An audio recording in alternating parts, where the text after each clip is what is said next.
আমি যদি দাগির কথা বলি, দাগি অন্যান্য সব গল্পের থেকে আলাদা। শুধু সুড়ঙ্গ বা আমলনামা না, আজ অবধি যতগুলো ছবি আমাদের রিলিজ হয়েছে রিসেন্টলি, তার সবগুলো ছবির গল্পের থেকে আলাদা। মানুষ একবার ছবিটা দেখে আরেকবার ছবিটা দেখতে আসছে। যে সুরঙ্গে তো জনপ্রিয়তা পেয়েছেন, সম্প্রতি ওটিটিতে আমলনামা প্রশংসিত হয়েছে, দাগি এইগুলোকেও ছাপিয়ে যাবে কিনা? তো বলা হচ্ছিল সুরঙ্গ, আমলনামা এবং এখন দাগি, এক একটা গল্পের সৌন্দর্যতা এক এক রকম, এক একটা গল্পের ইনফরমেশন এক এক রকম, এক একটা গল্পের সারাংশ এক এক রকম। তো সেই জায়গা থেকে আমার মনে হয় এক একটা গল্পই সার্থক তাদের জায়গা থেকে দর্শকের ভালোবাসা পাওয়ার জন্য। তো সুরঙ্গ সার্থক, আমলনামা সার্থক, আর দাগিরটা তো আপনারা দেখতেই পাচ্ছেন। তো আমার মনে হয় যে এই কোনোটার সাথে কোনোটার কম্পেয়ার না করি, এক একটার ইন্ডিভিজুয়ালি দে আর বিউটিফুল।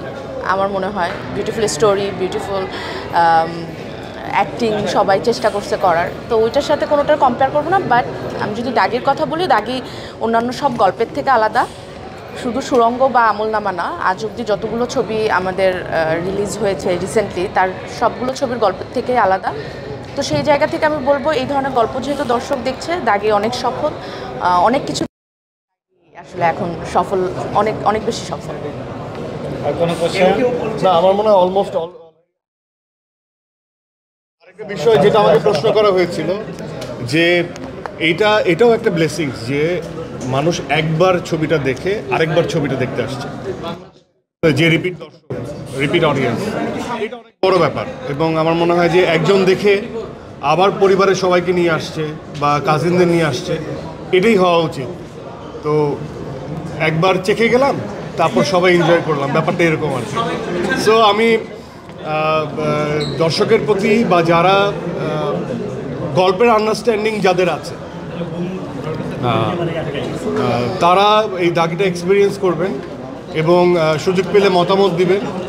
কারণ আপনাদের এই মতামতের উপরে আমরা যেটা আমাদের ভালো সেটা আমরা গ্রহণ করব, যেটা আপনাদের মন্দ লাগা সেটাও আমরা গ্রহণ করব, শুধরে নিব।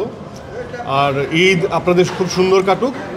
এখন আবার ব্যস্ততম ঢাকা শহরে রূপান্তরিত হয়েছে, তারপরেও ঈদ আমেজের পরে এই ব্যস্ততার মাঝেও আপনারা এফোর্ট দিয়ে সময় বের করে পরিবারবর্গ নিয়ে, আত্মীয় স্বজন নিয়ে দাগি এক্সপিরিয়েন্স করছেন। এবং যারাই মুভি দেখছেন, সিনেমা দেখছেন, যারাই অন্য সিনেমা দেখতে আসছেন, তাদের সবাইকে আমি শুভকামনা জানাই।